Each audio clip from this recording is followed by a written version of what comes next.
¿Empezamos? Ahí empecé, profe, a grabar. Bien. Bueno, Margarida, habla Paula Cardoso. Sí, Tengo Paula, el ¿cómo placer, estás? muy bien, y el honor de presentarla. ¿sí? Muy feliz en verla. Igualmente. Bueno, la profesora doctora Margarida María de Carvalho es profesora del Departamento de Historia y del programa de posgrado en Historia en la Universidad Estadual Paulista Julio de Mesquita Filho, UNESP, Franca, Brasil. Licenciada en Historia por la Universidad Federal de Río de Janeiro, 1988, magíster en Historia Social por la Universidad de San Pablo, 1995, y doctorada en Historia Económica por la Universidad de San Pablo, 2003. Realizó postdoctorados en la Universidad Estatal de Campiñas con una beca postdoctoral desde el 2006 al 2007. En la Universidad de Barcelona con una beca FABEST desde el diciembre del 2008 a marzo del 2009. También en la Escuela de Altos Estudios en Ciencias Sociales París, Francia, con becas desde febrero de 2011 a julio de 2011, otra beca en la Escuela de Altos Estudios en Ciencias Sociales de París, Francia, una beca de ayuda a la investigación de noviembre del 2012 a enero del 2013, otra vez en la Escuela de Altos Estudios de Ciencias Sociales París, Francia, como becario senior en septiembre de 2015 hasta febrero de 2016. Realizó prácticas de investigación en la Universidad de Oxford del 10 al 20 de noviembre del año 2012 y en la Universidad degli Studi di Perugia de marzo del 3 al 26, de febrero de 2020. Es coordinadora del Grupo de Laboratorio de Estudios del Imperio Romano de la Universidad Estadual Paulista de Franca. Tiene experiencia en el área de historia, con especialidad en la historia antigua, actuando principalmente en los temas de historia del Imperio Romano y de la antigüedad tardía. A su vez, la maestranda, Larisa Rodríguez Alves, es maestranda del programa de posgraduación en historia de la Universidad Estadual Paulista Franca, Brasil, con beca de la Agencia de Fomento FABEST. Y hoy tenemos el placer de escuchar en primer lugar a Margarida con el título, bueno, creo que hablan en conjunto las dos, con el título de Juliano César, sus ideales de amistad entre filósofos y tropas militares desde el 355 al 361 después de Cristo. Las escuchamos. Gracias, Paula. Em primeiro lugar, me gostaria muchísimo de agradecer a la professora Viviana Bosch por la invitación y por permitirme de compartir essa ponencia con mi alumna de maestría, Larisa Rodríguez Alves. Pido desculpas a todos porque hablaré en portugués, la ponencia en portugués. En primer lugar, buenas tardes a todos los colegas. Eu estou muito encantada de estar acá. Esse tema sobre a questão da amizade do imperador Juliano, ele foi desenvolvido, me lembro bem, no ano de 2017, num evento aí na Universidade de Cuyo, organizado pela professora Viviana Bosch, em setembro de 2017, quando eu apresentei um preâmbulo desse tema. Trata-se de um tema bastante original, não visto pela historiografia, e lembremos que a historiografia sobre o imperador Juliano ela é muito farta, muito grande, nós temos muitos trabalhos, é verdade que houve um hiato de produção de trabalhos sobre Juliano no início do século XXI, mas hoje os trabalhos estão se multiplicando, mas ainda assim não vemos um trabalho que fale sobre a filia ou a amicítia em Juliano. E eu comecei esse trabalho num pós-doutorado em 2015 na École de Hautes Études en Sciences Sociales, como a professora Paula Cardoso apresentou, E agora eu passei o tema para a minha aluna, Larissa Rodrigues Alves, que está se aprofundando bastante no conceito de amizade de Juliano. E me lembro bem que no segundo semestre de 2017, em ocasião desse evento que a professora Viviana Bosch e sua equipe organizaram, eu apresentei a introdução do tema e hoje nós vamos fazer uma apresentação mais aprofundada desse tema. O Juliano, ele é conhecido como apóstata, que é um cognome que nós rechaçamos, não concordamos, porque é uma alcunha cedida por autores cristãos que, nos seus discursos, não gostam do imperador, e o imperador possui uma farta documentação que chegou às nossas mãos, são cartas, hinos, discursos filosóficos, panegíricos, poemas, e hoje falaremos, então, das cartas escritas enquanto César, cuja leitura nos leva a pensar no que seria esse conceito de amizade para Juliano, e falaremos também do panegírico a Constâncio II. O Juliano, ele passa a sua infância e adolescência afastado, muito afastado na Capadócia, afastado do seu primo Constâncio II, imperador no período de 337 a 360, só que ele é conclamado como César no ano de 355, porque o Constâncio II precisa da sua ajuda nas fronteiras da Gália para lutar contra os francos e alamanos. E o Juliano praticamente sai de uma vida contemplativa, diria Arnaldo Marconi, para uma vida militar.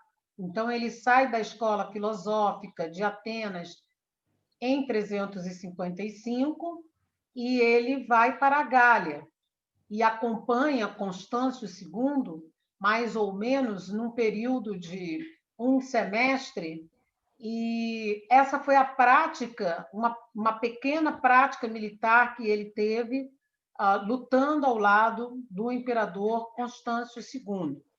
E o que nos intriga é como que ele, com uma prática militar tão pequena, ele ganha a guerra contra os francos e alamanos, e ele consegue, então, dirigir muito bem as suas tropas, que o proclamam 2 vezes como imperador.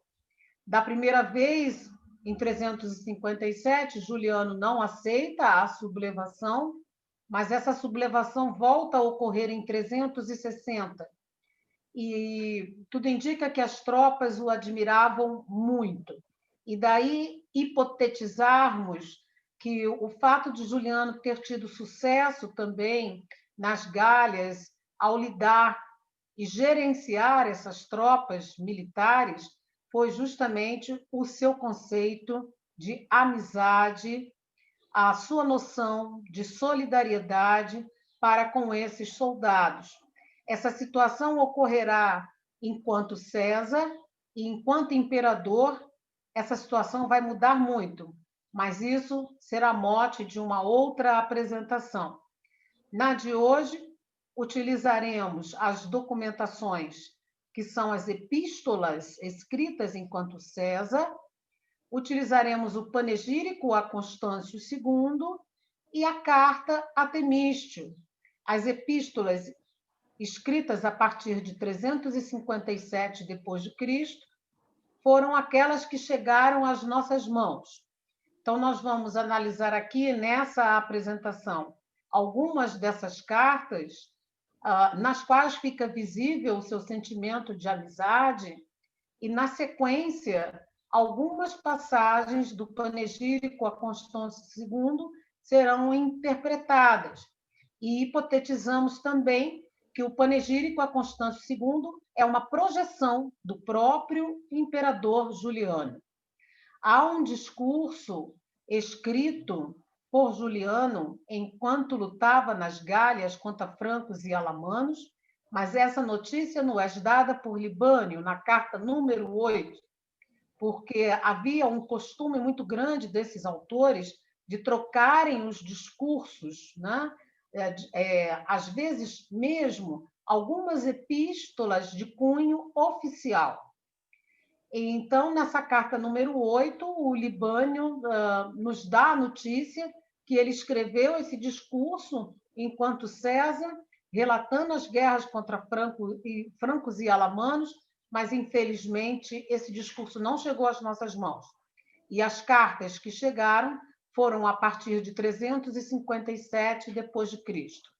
Essas serão as cartas analisadas enquanto César, depois o panegírico a Constâncio II, que foi escrito em 356 depois de Cristo, que é um panegírico escrito em louvor a Constâncio II, porém temos algumas características muito curiosas nesse panegírico. Segundo Roger Rees, os panegíricos, ou esses discursos em prol ou contra um personagem político famoso, eles se dividem em dois tipos: nas inventivas, que são discursos contra o personagem político, e os panegíricos, que são discursos elogiosos. Ora, em 356, o Juliano se vê praticamente na obrigação de escrever um discurso elogioso a Constâncio II. Porém, ele não segue as regras do Manual de Menandro à risca, muito menos segue à risca os manuais de escrita de epístolas da época, como manuais de Diodoro de Alexandria, Apolônio Dísculo, ou mesmo, como o tradutor Malherbe diz, o pseudo-libânio. Então, e mesmo no panegírico, quando, na época, o Manual de Menandro era muito seguido, ele burla essas regras e nós temos, então, um panegírico bastante original, que não segue à risca as regras do Manual de Menandro, e ele faz alguns elogios a Constâncio II, mas também não deixa de soltar algumas indiretas veladas contra o imperador Constâncio II. E aí, ao lermos o panegírico, podemos, então, entrelaçar com algumas das ideias expostas nas cartas ou de alguns de seus discursos filosóficos. E no panegírico, hipotetizamos, então, que o Juliano, ao escrevê-lo, ele escreve várias ideias que pertencem realmente a ele e não exatamente à personalidade de Constâncio II. Eu vou passar, então, agora a palavra para a professora Larissa Rodrigues Alves, que executará a leitura de análise dessas cartas e de passagens do panegírico, tentando, então, alcançar ou mesmo comprovar essa nossa hipótese. Eu passo a palavra para ela agora, agradecendo de novo a professora Viviana por permitir que minha aluna divida essa conferência comigo. Muito obrigada. Larissa? Boa tarde a todos. Eu gostaria de agradecer à professora Viviana pela oportunidade, também pela professora Margarida por toda a orientação nos últimos 5 anos já, né? E eu agradeço também a FAPESP, que financia o meu mestrado e financiou a minha iniciação científica, cujo fruto faz parte desse artigo. Então, eu peço licença para iniciar a leitura da apresentação. Observamos que o imperador Juliano admitia, no ano de 362 d.C., a existência de 2 tipos de amizade. Citamos, por exemplo, a carta de número 40. Abre aspas. A verdadeira amizade funda-se, antes de tudo, na semelhança, depois, em menor medida, na admiração verdadeira e sincera, quando o homem, favorecido pela fortuna ou pelo espírito, dá o seu afeto a quem se distingue pela gentileza, reserva e moderação. Fecha aspas. Por meio desta passagem, elencamos as duas principais concepções de amizade que circulavam neste período, a filia e a amicítia. A partir das obras de David Constant e Craig Williams, podemos levantar algumas das características de tais laços. As referidas obras questionaram uma ideia que prevaleceu durante décadas na historiografia, de que a amizade era baseada nos interesses e vantagens que pudessem ser obtidos por intermédio dela. Há ainda uma longa discussão sobre a patronagem enquanto relação de interesse ou de amizade. Concordamos com Williams, para quem os atos de patronagem não excluem vínculos amicais. Afinal, a presença do patrocínio não elimina a possibilidade de uma relação de admiração mútua. Diante disso, podemos conceber a patronagem como uma consequência dos laços de amizade, levando em consideração que o princípio ou a manutenção de tais associações não tinha por égide o interesse pessoal. Em vista disso, compreendemos a amizade como um laço afetivo e recíproco. Tratando-se de uma escolha pessoal, tal elo não era inato ou atribuído, fosse por parentesco ou por sentimentos comunitários. Tanto na filia quanto na amicítia, as principais qualidades de um amigo, afeição, benevolência, lealdade, franqueza, são muito parecidas. Porém, a filia possui uma premissa de equidade, onde o que permite o desenvolvimento de um laço amical são as qualidades e virtudes dos indivíduos em questão. Todavia, a amicítia não possuía essa exigência. Sumariamente, a partir do primeiro tipo de amizade descrito por Juliano na carta supracitada, que associamos à ideia de filia, notamos a existência de uma premissa de igualdade entre os amigos. Já no segundo tipo descrito pelo imperador, que relacionamos com a amicítia, o fundamento desse elo é a admiração verdadeira, o que não significa necessariamente que se trate apenas de um interesse ou de uma vantagem a ser adquirido. Isso posto, esse tipo de amizade não se resumia à patronagem, apesar desta poder existir. Por esse motivo, consideramos o segundo tipo descrito como basilar em termos de governabilidade, fundamentalmente pelo fato de Juliano lidar constantemente com pessoas de status menores que o seu. Pensando na paideia do século IV d.C. e na grande influência que ela exercia no pensamento de Juliano, sabemos que ela tinha por objetivo a formação de pessoas que estariam destinadas a ocupar importantes cargos dentro do império. Ela servia como demonstração de conhecimento e força, focando principalmente no estudo da retórica. Fazia parte de seus ensinamentos o uso de autores clássicos gregos, através de escritos literários, históricos ou filosóficos, como os de Homero, Hesíodo, Platão e Aristóteles, além de manuais de retórica. Esses estudos eram voltados para a formação de pessoas que fossem capazes de elaborar discursos convincentes. Consequentemente, afirmamos que Juliano teve acesso ao conceito de filia por meio dos estudos gregos. Já em relação ao conceito romano de amicítia, não podemos afirmar que ele teve contato direto com os teóricos acerca deste tópico, tais como Cícero ou Virgílio. Mesmo que soubesse o latim, afinal de contas, ela era a língua predominante na região da Gália, local onde atuou como César, Coalar, por exemplo, chegou a afirmar que Juliano não teria lido as principais obras latinas estudadas no período, uma vez que, em momento algum, citou em seus escritos qualquer autor latino. No entanto, não podemos descartar o conceito de amicítia e simplesmente nos contentar em dizer que a amizade para o imperador Juliano se baseava apenas na filia. Mesmo que nosso personagem não tenha lido os autores latinos estudados no período, ele não deixava de ser um romano. Ele convivia em sociedade com outros romanos que praticavam a amicítia. Ademais, o Império Romano não era uma democracia. Portanto, algumas particularidades da concepção latina auxiliavam na maneira como o imperador se relacionava com os diversos setores dessa sociedade. De maneira geral, acerca do conceito de filia, Juliano teria tido acesso às diferentes características que esta teria tomado durante o período homérico, por meio das leituras da Ilíada e da Odisseia, ao longo do período da Antiguidade Clássica, por intermédio das leituras de Platão e Aristóteles, do período helenístico, através de seu interesse por Alexandre o Grande, que era uma das pessoas nas quais se inspirava. No caso de Juliano, aqueles considerados como seus pares e que remetem ao primeiro conceito de amizade seriam os filósofos, os sofistas e os retóricos. Citamos as cartas de nossa seleção em que Juliano escreve para essas pessoas: 4, 8, 12, 13, 11.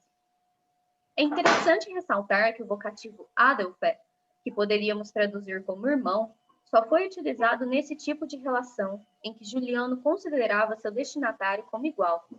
Assim, eram empregados em conjunto os termos poteinótate e filicótate, com conotações de amado e querido. De acordo com Williams, chamar alguém de irmão era uma maneira de dar um maior prestígio para esse indivíduo, clara influência da Miquítia.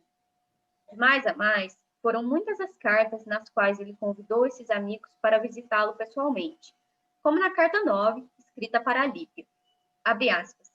Vem encontrar o amigo que, antigamente, antes mesmo de saber o teu valor, já te cercava com seu afeto. Fecha aspas. Outra particularidade das relações mantidas por Juliano era o ato de presentear um amigo, como na carta 4, escrita para o reitor Evagrio. Abre aspas. Tenho uma pequena propriedade de 4 terras que minha avó me deu na Bitínia. Dou-a para ti como um presente à tua amizade. É muito pouco para dar a um homem as vantagens da abundância e a pompa da riqueza.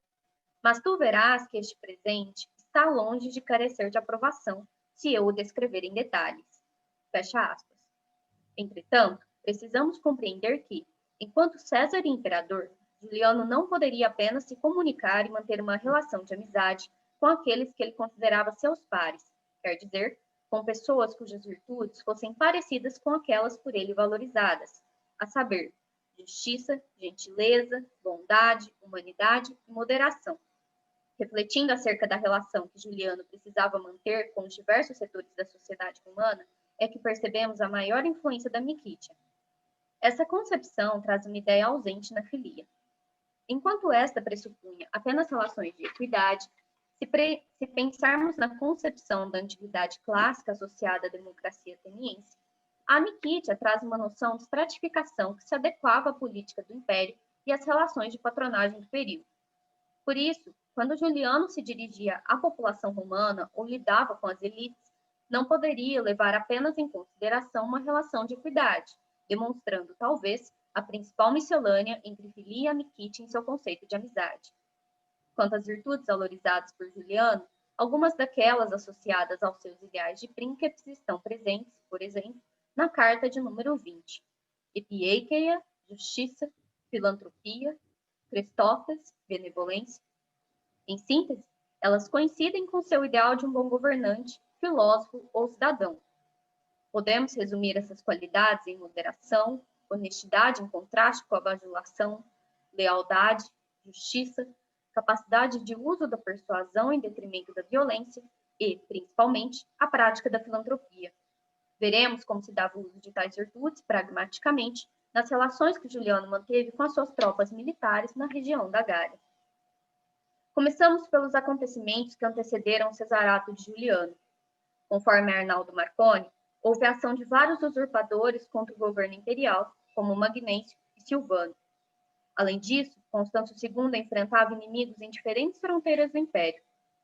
Ao mesmo tempo em que combatia francos e alamanos na Gália, via-se ocupado com a ameaça persa na extremidade oposta do território romano. Depois de condenar Galo, meio-irmão de Juliano, por traição, Constâncio II necessitava de alguém que ele pudesse controlar para defender a Gália. Sem ter herdeiros, o imperador não teve outra opção a não ser proclamar seu primo, Juliano, como César. Naquele momento, Juliano se viu passando de uma vida contemplativa para uma vida ativa, muito diferente daquela que estava acostumado. Ademais, a relação entre Constâncio II e o César era de subordinação e constante vigilância por parte do imperador. O primeiro ano de Juliano na Gália foi marcado por uma sequência de ataques dos alamanos, confederação de tribos germânicas, governados por diversos príncipes constantemente em guerra entre si. Essas tribos se estabeleceram próximas do Danúbio e do Reno e tinham por hábito assaltar as cidades romanas e saqueá-las, apesar de evitar ocupá-las permanentemente. Segundo Peter Heather, Juliano realizou 6 campanhas na região da Gália, 4 delas de grande porte e outras 2 consideravelmente menores.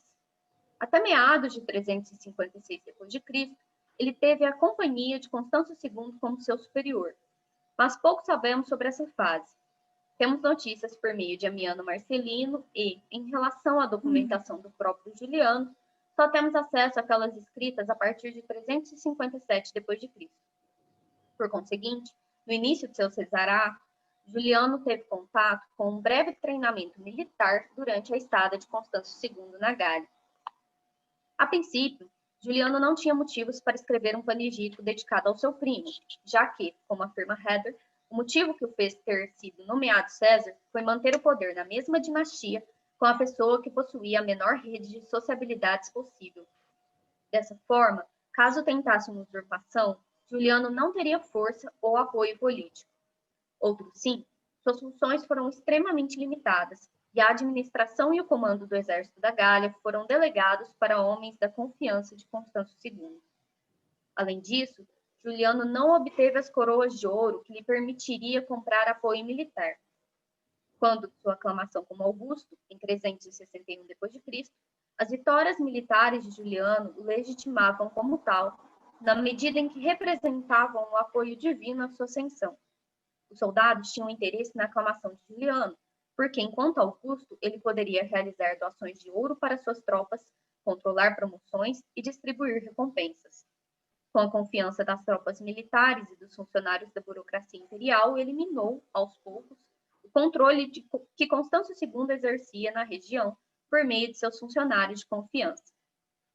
Para Marinella Casella, as vitórias favoreceram as ações de Juliano e a sua presença na Gália representou a personificação de um bom militar e administrador. O César realizou reformas fiscais e amenizou impostos, despertou a força de um território em crise e restringiu a influência do poder imperial no local. Apesar de sua inexperiência militar quando chegou nessa região, deduzimos que Juliano aprendeu rapidamente a guerrear, tendo uma série de vitórias, cujo auge foi a Batalha de Estrasburgo, em 357 d.C. Na carta 14, escrita para Euripásio de Pérgamo, seu amigo e médico pessoal, podemos observar quais as funções administrativas que o César pensava ser de sua responsabilidade a partir do local onde seu deus, Mitra, colocara-o para lutar em favor dos pobres e oprimidos. Abre aspas. Quanto às minhas relações com ele, Florencio, eles sabem que muitas vezes, embora ele tenha ofendido os provincianos, calei-me à custa da minha dignidade, ignorando certas acusações, recusando-me a aceitar outras, às vezes novamente me mostrando incrédulo, às vezes até jogando a responsabilidade sobre aqueles ao seu redor. Mas quando ele fingiu me envolver neste caso escandaloso, enviando um livro de memórias para Constâncio II, tão vil quanto ignóbil, o que eu deveria fazer? Ficar em silêncio ou entrar na luta?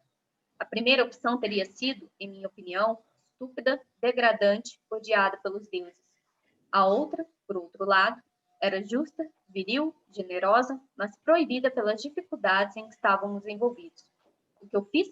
Na presença de um grande número de pessoas que eu conhecia, tinha que denunciá-lo. De qualquer forma e com certeza, disse eu, ele vai corrigir o seu relato. O atrevimento é muito grande. Informado do que eu havia dito, nosso homem estava tão longe de impor qualquer reserva a si mesmo que agiu, Deus é minha testemunha, como um tirano, por mais moderado que fosse, o que não teria ousado fazer se eu estivesse perto dele. O que então deveria fazer um homem fiel aos preceitos de Platão e Aristóteles? Tolerar os infelizes entregues aos ladrões ou defendê-los com todas as suas forças, quando, creio, já cantavam o canto do cisne por causa das manobras desse maldito bando de patifes? Quanto a mim, eu me consideraria desonrado se, condenando os oficiais culpados de deserção perante o inimigo a serem pegos em armas no local e a ser privados de sepultamento, eu então abandonasse minha posição quando se trata de proteger os infelizes contra tais bandidos. E isso apesar da aliança do próprio Deus a quem devo a posição em que estou. E se algum infortúnio me resultasse, não seria um pequeno consolo ter uma boa consciência na hora da grande viagem. Fecha aspas. O sentimento de justiça e filantropia que Juliano expressa na carta 14 também pode ser observado no panegírico em honra ao imperador Constâncio II, redigido 2 anos antes do conflito entre o César e o prefeito Florencio, homem de confiança do imperador. Apesar de todos os problemas ocorridos entre Juliano e Constâncio II, no decorrer da infância, adolescência e fase adulta do primeiro, ao se tornar César de seu primo, Juliano se viu na obrigação de escrever um panegírico para o imperador. Era uma prática oficial, porém, somos da opinião de que, mesmo sendo um discurso elogioso, nosso personagem transmite suas ideias neoplatônicas e, em vários momentos do arrazoado, projeta seus ideais mais íntimos. Talvez seus ideais mais virtuosos, como seu sentimento de amizade, fruto de sua visão diferente das de outros imperadores de sua época. Ao invés de ver os habitantes do Império Romano como súditos, via-os como cidadãos. Pouco se sabe acerca de suas ações como um comandante militar no período de César. Se seguirmos a hipótese de que Juliano se espelhou no panegírico em questão, não é difícil compreender por que ele ganhou a confiança dos soldados e obteve a vitória em Estrasburgo. Para além disso, na carta para Temístio, filósofo, escrita entre novembro e dezembro de 361 d.C., Juliano, já como imperador, revelou os alicerces de seu pensamento político-filosófico. O Império Romano seria formado por cidadãos e não por súditos. Dessa forma, o imperador não poderia estar acima das leis e nem ser a encarnação delas. Abre aspas. Este julgamento de Aristóteles parece-me eminentemente concordar com o de Platão. Em primeiro lugar, porque o governante deve ser melhor do que o governado. Depois, ele deve ganhar não só pelo seu modo de vida, mas também pela sua natureza, o que é difícil de encontrar entre os homens. Em terceiro lugar, porque é necessário, por todos os meios ao seu alcance, cumprir as leis que não devem sua instituição ao improviso, nem seu estabelecimento, como se apresenta hoje, a homens que nem sempre viveram de acordo com a razão, mas sim que são o trabalho de um homem com uma mente e alma purificadas, legislando independentemente das injustiças presentes ou contingências imediatas. Por um homem assim, que aprofundou a natureza do governo e que viu a natureza da justiça como a natureza da injustiça, que transpõe, tanto quanto possível, do absoluto para o concreto e que institui as leis comuns a todos os cidadãos, nem amizade, nem inimizade, nem relações de vizinhança, nem laços de família são objeto de consideração. Fecha aspas. Esse ideal de um bom governante e as virtudes valorizadas por Juliano podem ser encontrados em seu panegírico em honra ao imperador Constâncio II, como na passagem abaixo, na qual nosso personagem realça as qualidades que dependem exclusivamente de Constâncio II, em detrimento dos seus feitos, pois esses últimos não dependeriam somente dele. Abre aspas. Seus autores, os panegíricos anteriormente dedicados a Constâncio II, de fato, limitam-se ao relato de tuas ações, convencidos de que basta citá-las para compor um panegírico perfeito.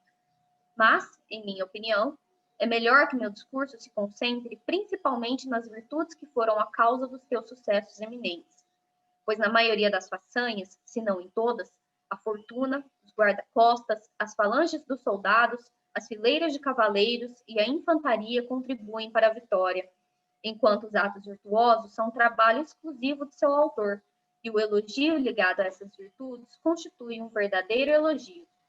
Estabelecidas claramente estas distinções, começa o meu discurso. Fecha aspas. Fica-nos claro que, assim como Constâncio II observou seu pai, Constantino, em batalhas, Juliano igualmente se fez um militar ao assistir às ações de Constâncio II na Gália entre o final de 355 d.C. e meados de 356 d.C. Abre aspas. Querendo fazer-te adquirir sem perigo a experiência da guerra, teu pai teve como uma política hábil exercer a manutenção da paz entre seus súditos e as tribos bárbaras, então semeadas de conflitos internos e sedições. Desse modo, foi observando as calamidades e os perigos pessoais de nossos inimigos que ele te ensinou a arte da guerra, um meio menos perigoso do que o do sábio Platão. Com efeito, se o exército inimigo avança a pé, os filhos espectadores do combate poderão, se necessário, tomar parte nas façanhas de seus pais. Mas se o inimigo vencer pela cavalaria, será necessário imaginar um meio de salvação muito difícil de encontrar para esses jovens.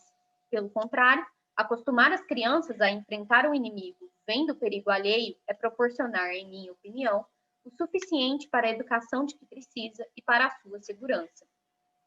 É assim que tu aprendeste a ter coragem. Para adquirir prudência, tu encontraste em tua própria natureza um guia suficiente. Mas, ao mesmo tempo, se não me engano, tu recebeste lições de política de nossos cidadãos mais hábeis, e tuas relações com chefes bárbaros dessas regiões deram-te a experiência sobre as maneiras, as leis e os costumes de territórios estrangeiros. Fecha aspas. No próximo excerto, o César se remete ao início da carreira de Constâncio II como um general, salientando os problemas que o imperador encontrou ao assumir as tropas de um líder anterior. Essas dificuldades transparecem as mesmas sentidas por Juliano quando se viu diante das tropas militares enquanto um César despreparado. Abre aspas. Mas aqui, além das próprias dificuldades da campanha, há o motim dos exércitos, irritados com a mudança, lamentando seu ex-líder, pedindo por ele novamente com gritos e clamando por suas ordens. E então, 1000 outras conjunturas desconcertantes e difíceis acontecem por todos os lados, tornam as expectativas da empresa mais incertas. Fecha aspas.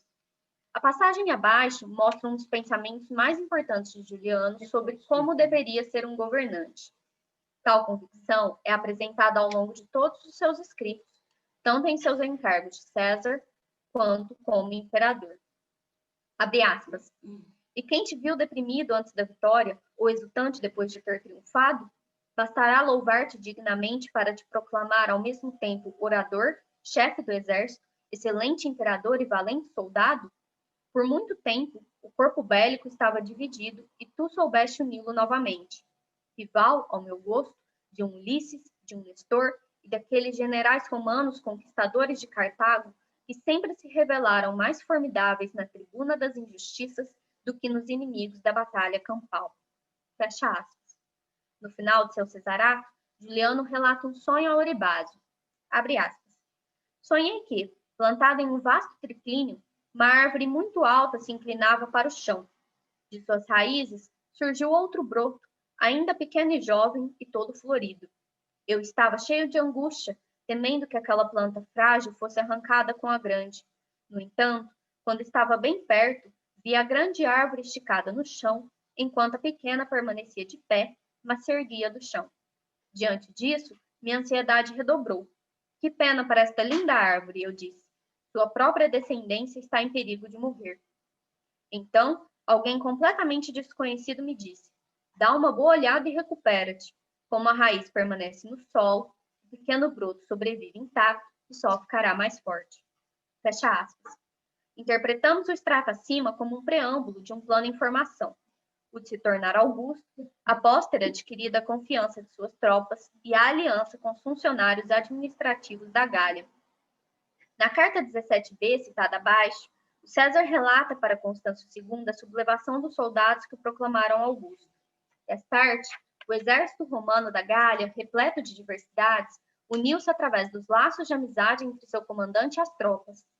Se no panegírico em honra ao imperador Constâncio II, o imperador é descrito como um excelente comandante que se preocupa com seus soldados, nesta epístola Juliano critica o primo justamente por não cuidar de seus subordinados.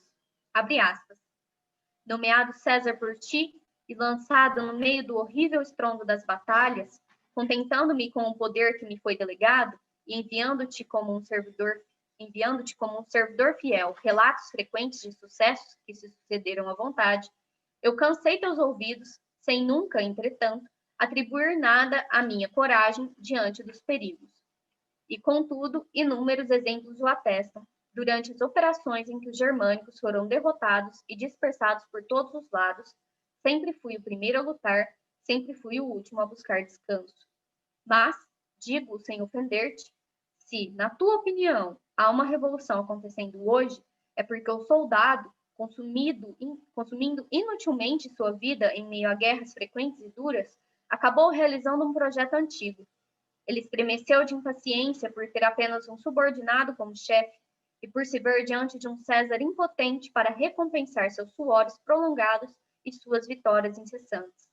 A essa cólera dos soldados, que não obtiveram adiantamento nem salário anual, foi acrescentada inesperadamente uma nova queixa, a ordem de partir para as longínquas regiões do Oriente, habituados a um clima glacial, aqueles a quem vamos separar de seus filhos e suas esposas, e para permanecerem lá, pobres e nus. Com uma exasperação que nunca havíamos visto antes, à noite, eles se reuniram e sitiaram o palácio, saudando Juliano Augusto com seus gritos repetidos. Fui tomado de horror, confesso. Eu fiquei longe. Enquanto pude, recuei, buscando salvação em silêncio e retiro. Então, como não me foi concedida nenhuma trégua, dei um passo à frente, tendo que me proteger, se assim posso dizer, com o único baluarte do meu peito desarmado, e me mostrei ao olhar de todos, acreditando acalmar o tumulto com minha autoridade ou com algumas palavras conciliatórias. Seus espíritos se aqueceram de maneira extraordinária. Eles chegaram a tal ponto que, ao me ver tentando superar sua teimosia com minhas orações, agrediram-me de perto e ameaçaram-me de morte.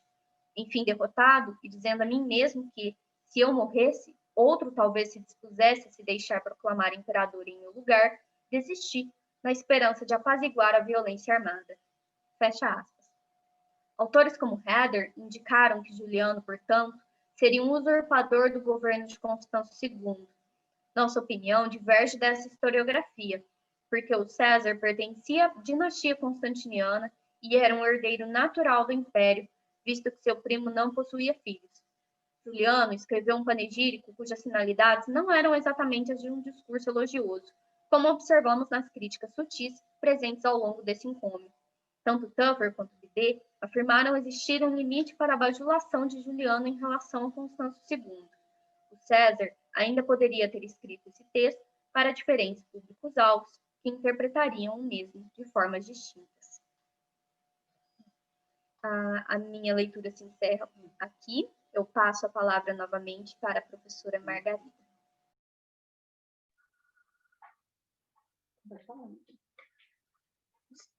Gostaria somente de finalizar comentando que, a partir então do governo de Juliano, como imperador, ele realmente mostra suas verdadeiras intenções em seu governo, que é seguir à risca a filosofia neoplatônica e cada vez mais se aprofundar nos seus sentimentos de filantropia e amizade. Gostaria de acrescentar também, finalizando aqui a nossa fala, que nós escrevemos esse trabalho juntas em homenagem ao professor Dr. Norberto Luiz Guarinello, que foi meu orientador de tese, de doutorado, e agora se encontra aposentado. E estendemos também o texto para nossa querida amiga Viviana Bosch. Pero me gustaría decir algunas palabritas acá, que escribimos ese trabajo juntas en homenaje a mi director de tesis de doctorado, Dr. Norberto Luiz Guarinello. Y ese artículo es para usted también, Viviana, que habla de amistad. Muchas gracias a todos.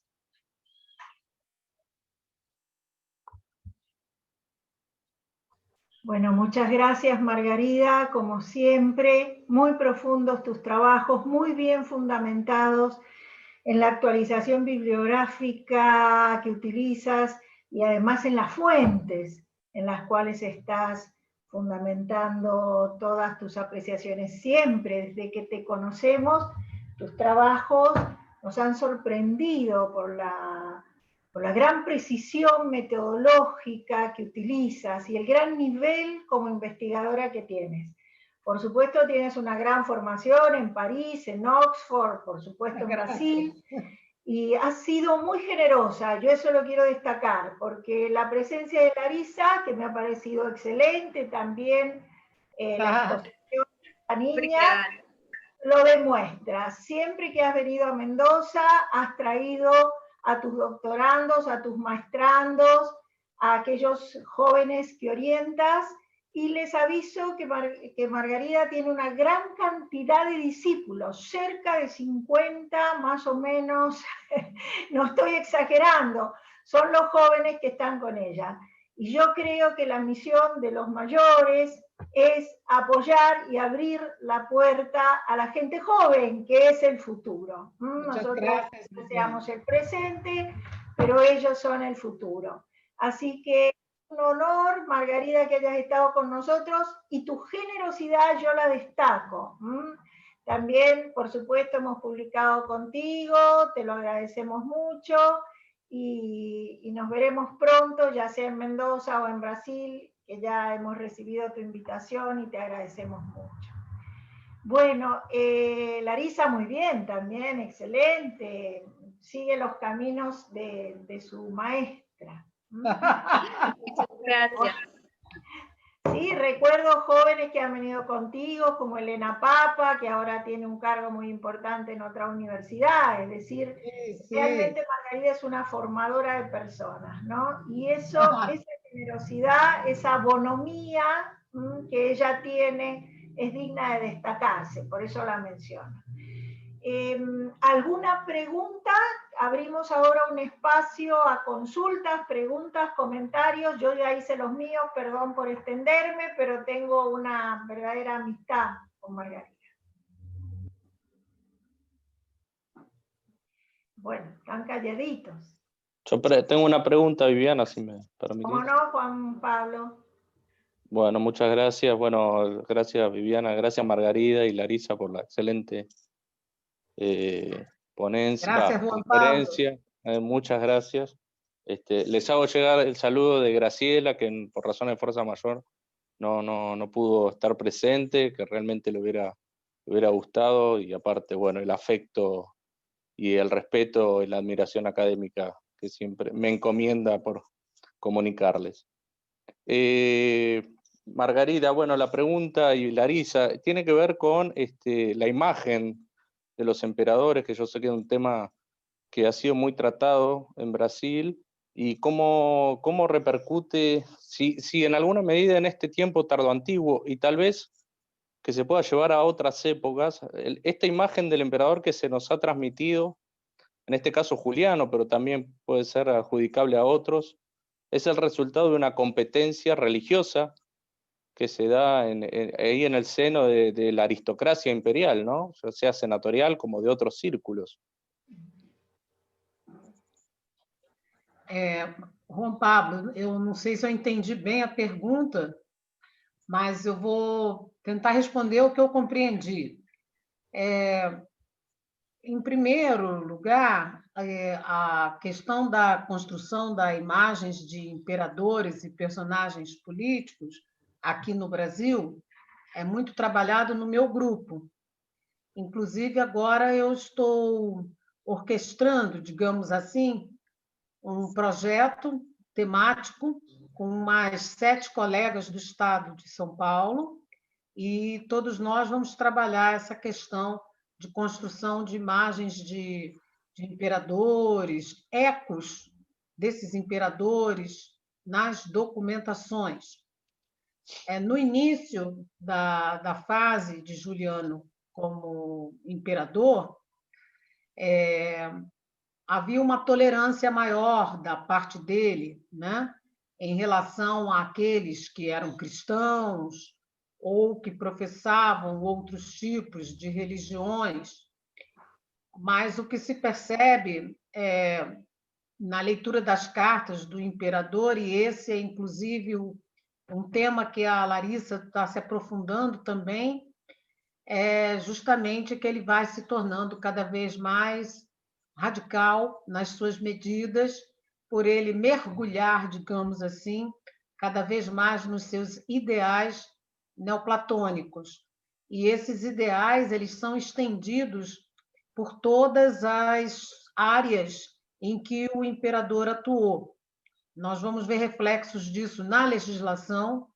Eu tive a oportunidade de trabalhar com parte da legislação do imperador Juliano, pretendo até publicar e escrever um livro em 2022 sobre isso, e nós vemos, então, muitos reflexos, até mesmo nessas suas atitudes com as tropas militares, muitas influências da sua filosofia neoplatônica.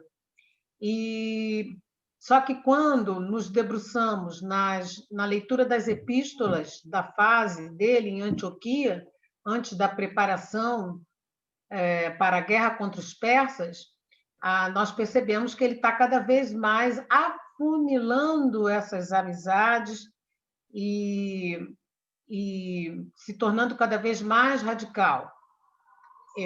Você gostaria de acrescentar alguma coisa, Larissa? Sim, a ideia é essa mesmo. A ideia é essa. O meu projeto de mestrado é analisar como essas relações de amizade do imperador Juliano, elas sofrem alterações do período enquanto César para o período enquanto imperador. Então, nós observamos que, como imperador, ele fecha cada vez mais o seu círculo dentro da concepção de filia. Ele traz para perto de si aquelas pessoas que ele considera como seus pares. E sem deixar de lado a patronagem, é claro, mas ele foca nessas pessoas. E isso é um reflexo do aprofundamento dele no neoplatonismo, nos mistérios orientais, e a partir disso, a concepção de Basileia dele, a maneira como ele governa, também sofre alterações. Então, uma coisa está intrinsecamente ligada à outra. Agora, eu só... Opa! Oi! Olá! Olá, sim.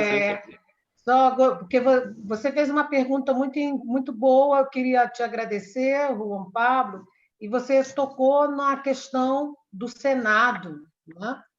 Então, existe um texto muito interessante, não é novo, é de 1977, de Javier Arce, que é um especialista espanhol em Juliano também, o Javier Arce, e ele escreve um texto mostrando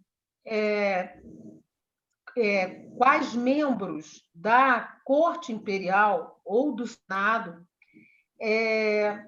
praticaram a apostasia de Juliano ou se mantiveram cristãos, ou aderiram à apostasia de Juliano, ou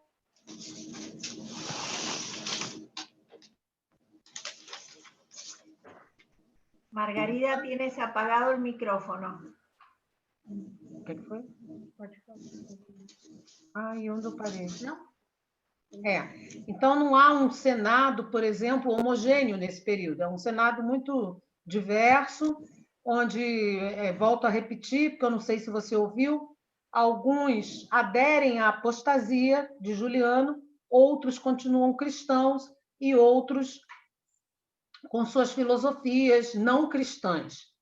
Mas o que mostra o trabalho da Larissa, como ela disse, é que o próprio imperador ele vai se tornando cada vez mais exigente, mais rigoroso. Eu não diria exatamente perseguidor dos cristãos, mas que ele se torna mais radical, isso é verdade.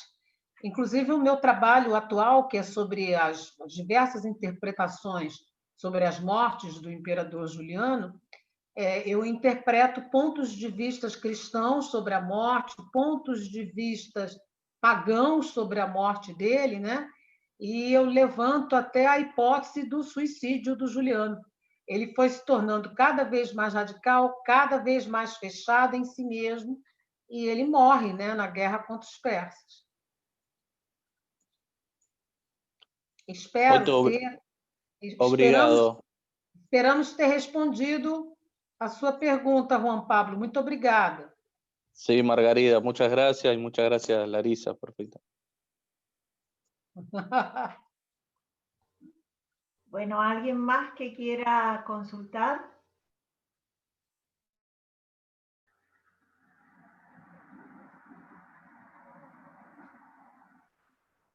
¿Travó? Perdón, ¿alguien más?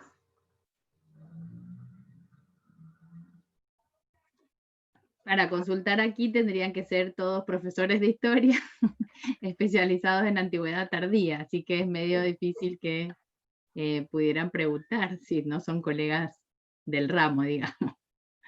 Pero muy interesante y siempre con el tema de Juliano abriendo nuevos caminos, Margarida. Muchas gracias.